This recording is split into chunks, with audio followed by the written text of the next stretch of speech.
How's it going, everyone? Today I'm here with my Ring of Honor All-Star Extravaganza 7 pay-per-view review. Of course, All-Star Extravaganza wrapped up not too long ago. And coming out of it, man, was this a fun show here from Ring of Honor. Definitely a really good show here. I'd put on the same, I'd put on the same level as last year's, but I do think last year's was a tad bit better. But definitely on that level of awesomeness from the show, because this was really enjoyable. I don't think one match on the show was bad at all. I think everything was at least good to great. So that's just my opinion. And without further ado, let's get into the show. Open up with the ROH World Television Championship match, Jay Lethal versus Bobby Fish.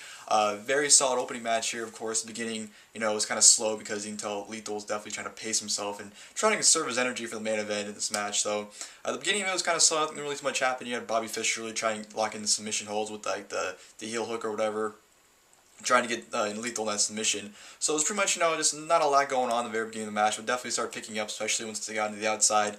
Lethal throwing him into the barricade, trying to keep him out in the ring so he can get counted out to retain that way, so that way he can win the match quicker and it can be over as quickly as possible. Didn't work out, so yeah, definitely picked up, got really good. They definitely started going at it, it seemed like Lethal kind of just said fuck it and just went with it and just started going all out a little bit. So it definitely progressed really good, but overall, just a very good opener, solid stuff here. Lethal, of course, retains when Bobby Fish tries to go for a heel hook, I believe, or some kind of leg submission. Lethal ends up countering it into a roll-up and ends up grabbing the tights for the 1-2-3 victory. So Jay Lethal retains the Ring of Honor World Television Championship in a very good opening match. So kudos there, and yeah, just a really good, fun opener. Next, we go on to Dalton Castle versus Silas Young, where the stipulation was if Dalton Castle wins, Silas Young becomes one of the boys. If Silas Young wins, then the boys become his. Unfortunately, I didn't see too much of this match. I was in and out of the room as this match was happening, so I didn't get to see all of it as it was happening. Just kind of got glimpses and pieces of it. But from what I saw, it was a good match. It was fun. Those two just they're such different characters. I think they mesh well for entertaining stuff on TV and pay-per-view. So from what I did saw, it was a good match. Didn't see the ending, but I do know Silas Young did win this match, so he does now own the boys, or he's going to have the boys with him. Happy he did win because, I think it would have been really predictable and just a really easy route to have Dalton Castle win and have Silas Young become one of his boys. So I think it's more interesting the fact that Silas won and, got to get the boys. So I think it's definitely an interesting route where they're going to go from here on out. But yeah, from what I saw, it was entertaining stuff when I was coming back and forth during it. So yeah, good stuff there from what I saw.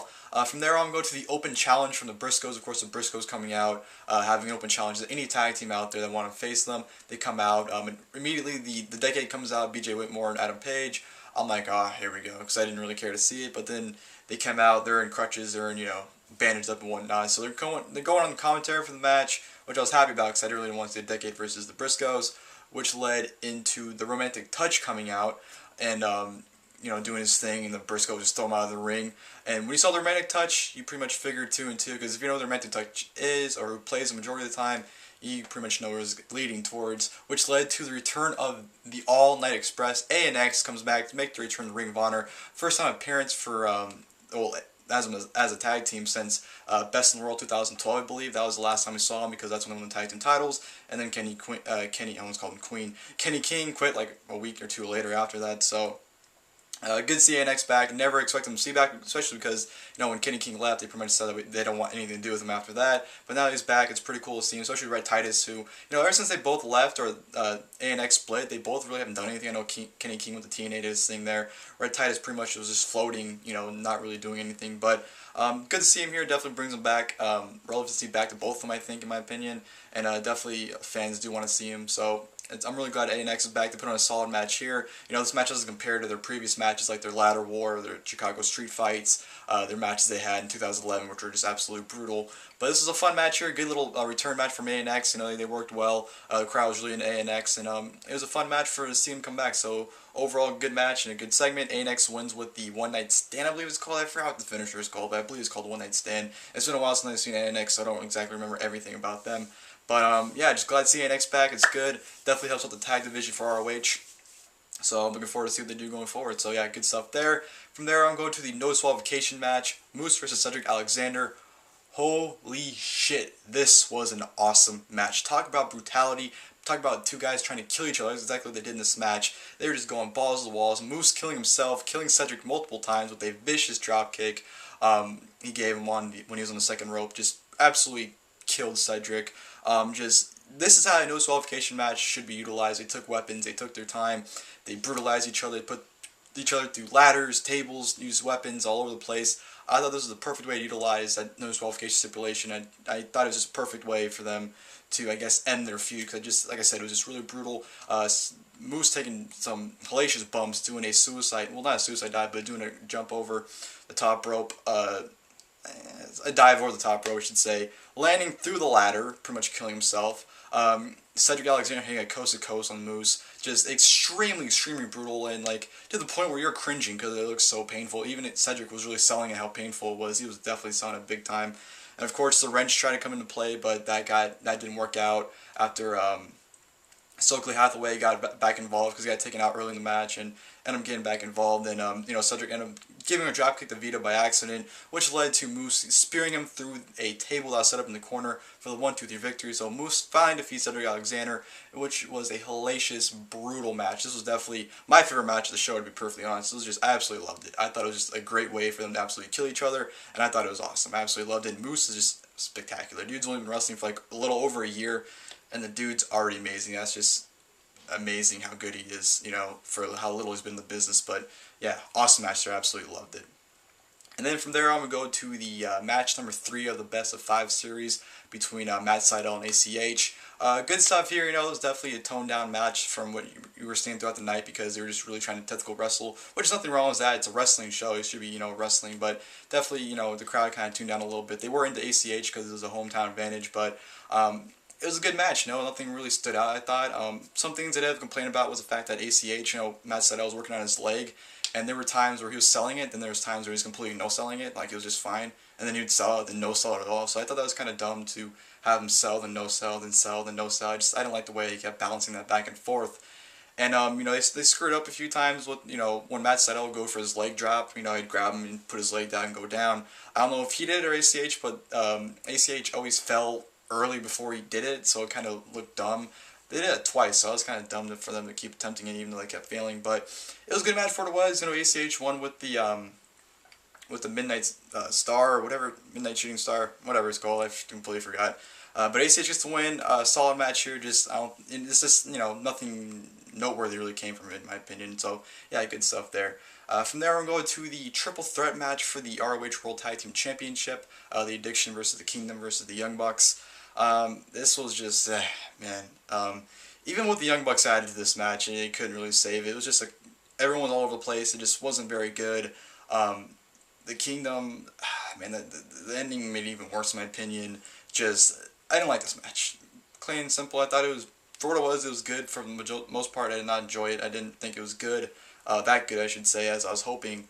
But, this really lowers down too from the past couple tag team title matches from the last 2 or 3 pay-per-views. Those definitely tones down to pretty low. But yeah, I didn't enjoy it. I just thought everyone was all over the place. The Young Bucks got their stuff in, and the Addiction, the Kingdom got their stuff in. So it's just, I wasn't into it. And the ending just made me just not even care about the tag division anymore because the Kingdom ends up getting the victory, ends up winning the tag team titles after someone in a KRD mask attacks the, was it Kaz and Daniels? Yeah, he ends up attacking them, which we don't know who it was. His mask, you couldn't see him. Everyone's assuming it's Chris Sabin, but obviously it wasn't, which led to Young Bucks and Melter Driver, and then, Matt Taven rolled in and got a quick roll-up victory for the 1-2-3 victory. So, Kingdom, new tag team champions, could care less.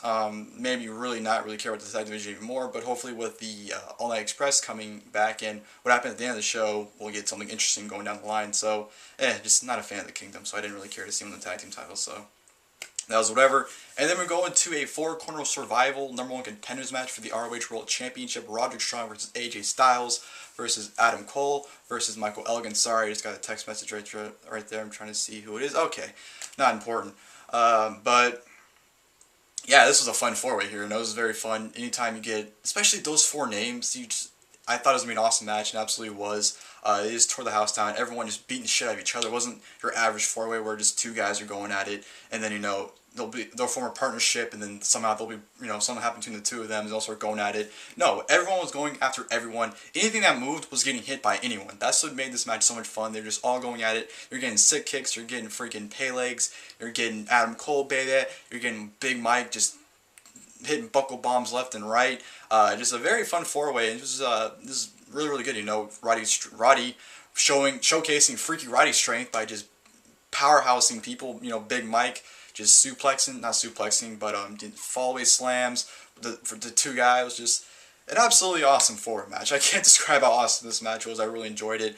AJ looked great. Everyone looked great. Everyone got their stuff in. You know, like the best part was, to me, I loved it how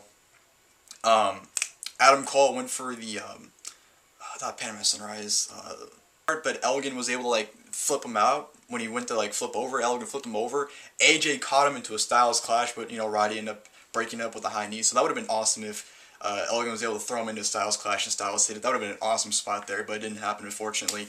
But just a crazy four-way with everyone just killing each other, everyone being stiff and just killing each other, and the ending ended up being with AJ Styles hitting the Bloody Sunday, followed by a Styles clash with 1-2-3 victory to become the brand new #1 contender for the Ring of Honor World Championship. Very happy that AJ won. You know, he's long overdue for a title shot. He's been back for almost 2 years now and has not received the title shot yet, so I'm pretty glad. Well, a one-on-one title shot, that is. I know he was part of that four-way last year in that Field of Honor show, but really glad AJ won. Hopefully they do him and AJ either at Final Battle, or I heard they're probably going to have a Ring of Honor World title match at Wrestle Kingdom next year, so they'll probably either save that match for Final Battle or Wrestle Kingdom, one of the two. But I'm looking forward to it. It should be good. So I'm just glad AJ became #1 contender. That was a fun match. Really good stuff. And then we're going to the main event, which was the ROH World Championship match. Jay Lethal versus Kyle O'Reilly. Jay Lethal in the second match of the night. And one hell of a match we got here. You know, Kyle O'Reilly just being stiff, being brutal, trying to lock in submission, just being really... He really brought out a lot of PWG Kyle O'Reilly. That's what I saw in this match, was a PWG Kyle O'Reilly, and I really enjoyed it. I kind of saw this match, not really... I don't think people really get the comparison from my view, but I saw a little bit of Kyle O'Reilly and Ricochet from Black Hole Sun last year from PWG. I saw a little bit of that in this match, so I kind of liked the match even more because of that. So that was good stuff. I enjoyed it. You know, Jay Lethal, you can definitely tell, was tired out. You know, there's a time in the match where he was just literally like standing there, just taking everything, like not even moving. And what he was doing, you can tell he was doing it slow because he was tired and, you know, kind of selling it. So I give Jay Lethal props for wrestling 2 times in one night. But this was a great main event here. Kyle O'Reilly nearly winning the Ring of Honor World Championship on a few occasions in this match. But it was a lot of good stuff. You know, Truth or Martini got involved, of course, which led Nigel coming out. Nigel threw him out. Then the referee got knocked down, and then you had Bobby Fish come out. They tried to hit Chasing the Dragon on Jay Lethal. Donovan Dijak was not having it. Then Adam Cole came back. Adam Cole was helping them. And then Adam Cole and Kyle O'Reilly were going to hit the Chasing the Dragon, I believe. But then Adam Cole super kicks Kyle O'Reilly out of nowhere. Jay Lethal hits a lethal injection on Kyle O'Reilly. 1, 2, 3. Retains the Ring of Honor World Championship. And the Kingdom comes out standing over Red Dragon to close the show.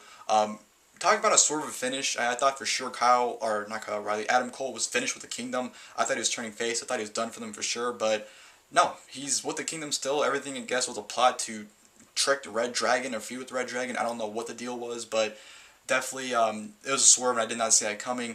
And I'm kind of disappointed by it too, because I really don't want to see Adam Cole with the Kingdom. I think he's way better than them, or to be with them right now. So it's kind of disappointing to see him still with them, but it's interesting to see where they go with this direction, because it was just really out of nowhere, like I said, and didn't really expect it. But yeah, great main event. You know, Kyle O'Reilly, like I said, just the brutalization of Jay Lethal, just kicking his fucking head in. He was getting his head fucking kicked in by Kyle O'Reilly. You saw some shades of Daniel Bryan in that match too as well. So definitely singles Kyle O'Reilly is awesome. Like I said, he definitely reminded me of PWG Kyle O'Reilly, because he's always a singles guy. So I definitely love the fact that he was able to showcase that here in this match against Jay Lethal. But overall, All-Star Extravaganza VII, great show. Like I said, really enjoyed it. You know, not one bad match in the card. Might have been a match I didn't like, but I still thought it was good for what it was, but just not to the level I thought it was going to be. As good, I should say. But yeah, great show overall. Hope you guys enjoyed the video, and until next time, I'll see you guys later.